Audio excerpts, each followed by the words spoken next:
আসসালামু আলাইকুম সুপ্রিয় দর্শক, সবাই কেমন আছেন? আজকে আপনাদের জন্য নিয়ে আসলাম রমজান উপলক্ষে কলিজা ঠান্ডা করা ডেজার্ট।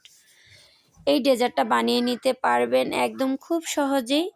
আমার এই রেসিপিটা যদি পুরো ফলো করেন তাহলে এই পারফেক্টলি অরেঞ্জের এই ডেজার্টটা তৈরি করে নিতে পারবেন। তাহলে চলুন কি কি লাগছে দেখে নেই। প্রথমত আমি এইখানে পানি নিয়েছি প্রায় 500 গ্রামের মতো। তারপরে আমি এইখানে অর্গানিকের আগার আগার পাউডারটা নিলাম।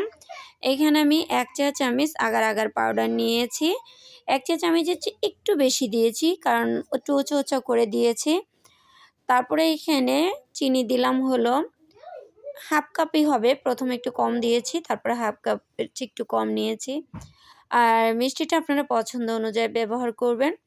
তারপরে এইখানে অল্প করে একটু ফুড কালার দিলাম। এই ফুড কালারটা দিয়ে ভালো করে কিন্তু প্রথমত একদম মিশিয়ে নিতে হবে।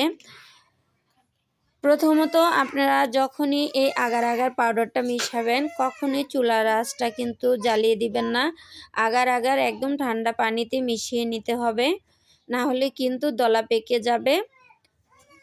তারপরে অনবরত লাড়াচাড়া দিতে থাকবেন, যেহেতু কোনো ধরনের দলা পেকে না যায় এবং উপরে কোনো ধরনের সর পড়ে না যায়। সরটা পড়ে গেলে কিন্তু আপনার ডেজার্টটা দেখতে সুন্দর আসবে না। এই রমজানে সবাই চায় কলিজা ঠান্ডা করার কিছু ডেজার্ট খাওয়ার জন্য। এটাকে ডেজার্ট বলেন আর পুডিং বলেন, যেটাই নামে চিনেন না কেন, যে নামেই। তারপর আমি এইখানে নিচ্ছি হলো একটা মালটাটা আমি পুরো রসটা আগে থেকে বের করে তারপরে আমি চিপিয়ে ছেঁকে নিয়েছি, তাই দিয়ে দিলাম। দিয়ে অনবরত আমি লাড়াচাড়া দিতে থাকবো। এখন আমি বলক আনা পর্যন্ত অপেক্ষা করব।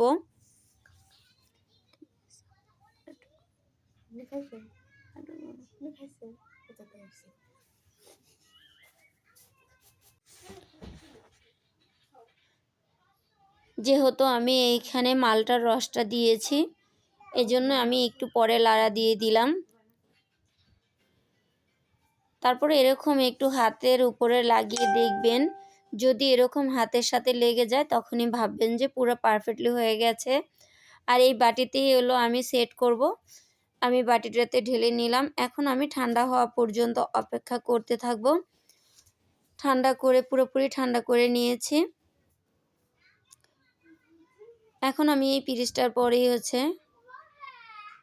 ডেজার্টটা ঢেলে দিব। একদম অল্প কিছু উপকরণ দিয়েই কিন্তু এই মজাদার ডেজার্টটা তৈরি করে নিতে পারবেন। কোনো সময় লাগবে না, মাত্র 2 মিনিটেই তৈরি করে নিতে পারবেন। আর এটা বাচ্চারা এত পছন্দ করবে।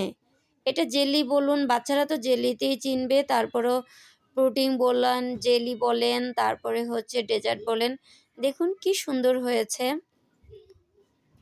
আমার এই মেজারমেন্টগুলো একদম ফলো করবেন, বানিয়ে নেবেন, দেখবেন খুব সুন্দরভাবে হয়ে যাবে। আল্লাহ হাফেজ।